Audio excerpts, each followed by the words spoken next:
Bonsoir tout le monde. Aujourd'hui, on va faire une petite formation sur le pointage pour l'élection de 2022. Donc, je me présente rapidement. Je suis Sarah-Jeanne Vincent, agente de développement pour le Bureau national. Donc, d'abord, je voulais juste vous dire que pour les campagnes stratégiques, ça va être essentiel de suivre la formation sur le pointage téléphonique et la formation sur le porte-à-porte qui seront offertes au camp de formation du printemps. Et pour toutes les autres campagnes, ça serait vraiment pertinent aussi de suivre la formation sur le porte-à-porte. Donc, pour le plan de la formation aujourd'hui, ça va être en 3 parties.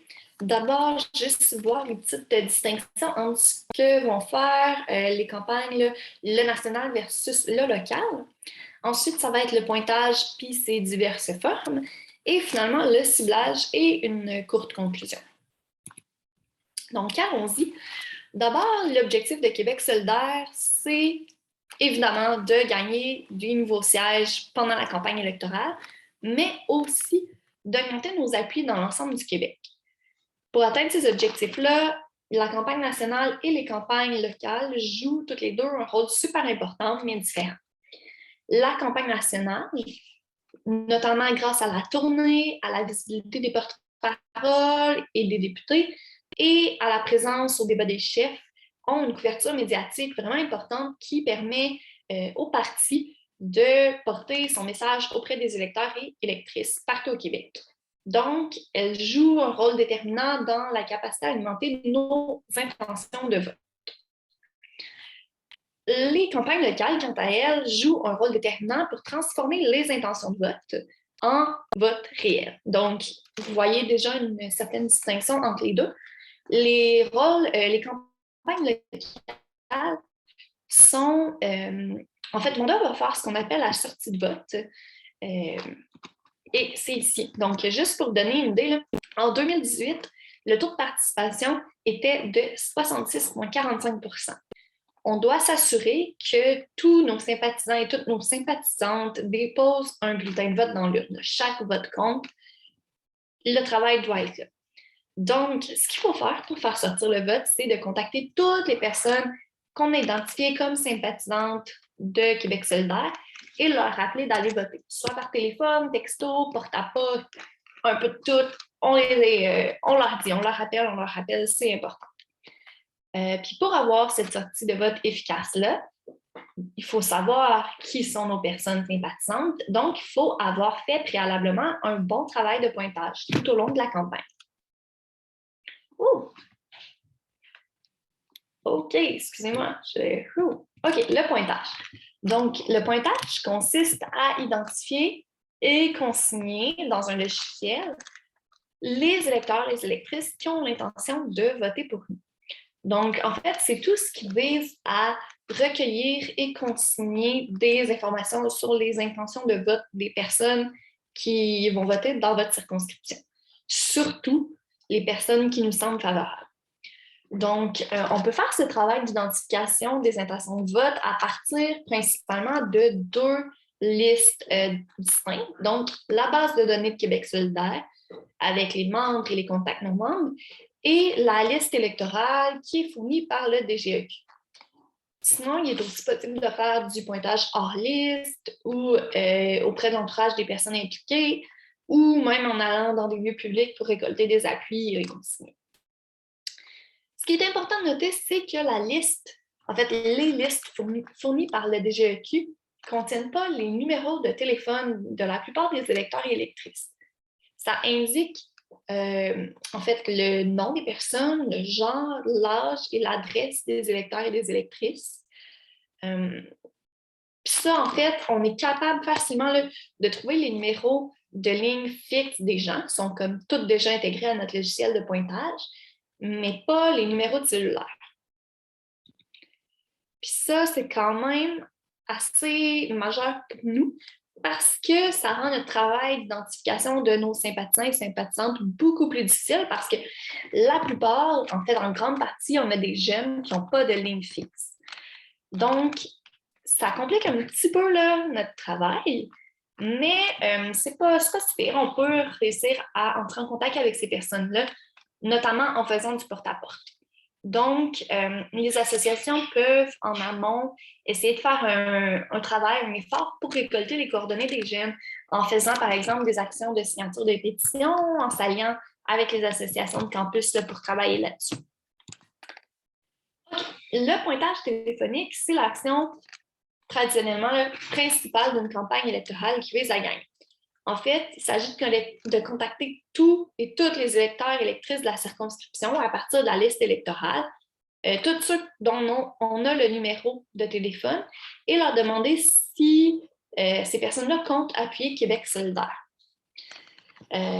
Une fois ces personnes-là identifiées, les campagnes peuvent s'assurer de les faire sortir voter lors du vote par anticipation et du jour J. Comme pour toute action terrain, il faut cibler les personnes que vous voulez contacter. Donc, l'ordre de priorité, devrait être les membres, les contacts de la base de données, les sympathisants-sympathisantes de la dernière élection, les électeurs et électrices de vos secteurs forts, les 18 à 35 ans des autres secteurs, et ensuite tous les autres électeurs et toutes les autres électrices. Ensuite, le deuxième type, c'est le pointage de type porte-à-porte. Donc, l'objectif est le même que pour le pointage téléphonique, c'est-à-dire d'identifier les sympathisants et les sympathisantes à partir de la liste électorale. Ce type d'action prend évidemment beaucoup plus de temps, puis de façon générale, génère un volume de pointage moins élevé que le pointage téléphonique. Par contre, ce contact-là est beaucoup plus intéressant, puis il y a plusieurs avantages.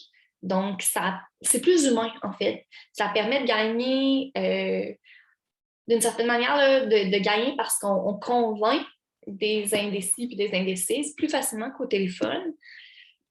Par contre, en campagne électorale, par mon expérience, ce n'est pas le temps de convaincre les gens. On veut vraiment savoir, OK, est-ce que tu es intéressé ou non? Si c'est non, regarde, c'est correct, bonne soirée, au revoir. On veut vraiment pas perdre de temps et savoir qui on va vouloir faire sortir. Puis justement, pourquoi ça peut être avantageux aussi de faire du porte-à-porte, c'est parce que ça nous permet d'aller parler à des gens dont on n'a pas le numéro de téléphone. Donc, comme je disais tantôt, les plus jeunes qui ont tendance à nous appuyer en plus grand nombre. Donc, c'est vraiment pas une action à ignorer dans des luttes serrées, puis ça se fait en équipe, ça se fait super bien, il faut vraiment mettre le porte-à-porte de l'avant. Encore une fois, avec le peu de temps dont on dispose pendant une campagne, vous devriez concentrer votre action uniquement dans vos secteurs les plus forts et sinon aux portes où vous n'avez pas de numéro de téléphone. Donc, on a un temps limité, on fait avec pour le mieux. Ensuite, le pointage hors liste. Premièrement, en fait, il y a l'autopointage qui peut être fait en ligne. C'est quand un électeur ou une électrice manifeste son appui à Québec solidaire en remplissant un formulaire d'appui. Souvent, là, c'est via une page d'appui partagée sur les médias sociaux. Excusez, là, il y a une faute. C'est pas moi qui ai rédigé le PowerPoint. Ouais, c'est ça. En campagne électorale, les publicités sur Facebook vont souvent là, être, en fait, généralement, devraient être même accompagnées d'un lien avec un formulaire d'appui où les gens peuvent aller se pointer directement. Donc, ça va encore plus faciliter votre travail parce que vous allez savoir directement qui est sympathisant et sympathisante. Aussi, c'est possible d'utiliser des formulaires d'appui papier qui ressemblent beaucoup là, aux formulaires de pétition qu'on utilise en général.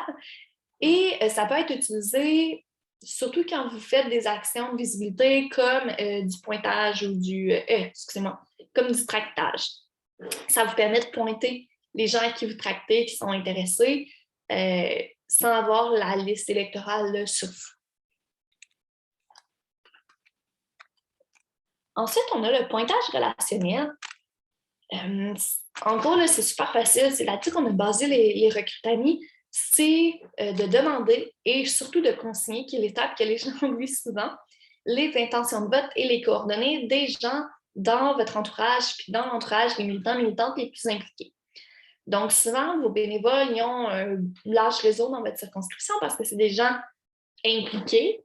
Donc, leur famille, les amis, les collègues de travail, d'études, d'autres gens avec qui elles s'impliquent, des personnes dans des clubs photo, sportifs, un centre culturel quelconque. Puis ça, pourquoi le pointage relationnel est quand même assez important et efficace, c'est parce que les gens vont davantage répondre aux personnes qu'ils connaissent et vont être plus ouverts à se faire convaincre par une personne en qui ils ou elles ont confiance.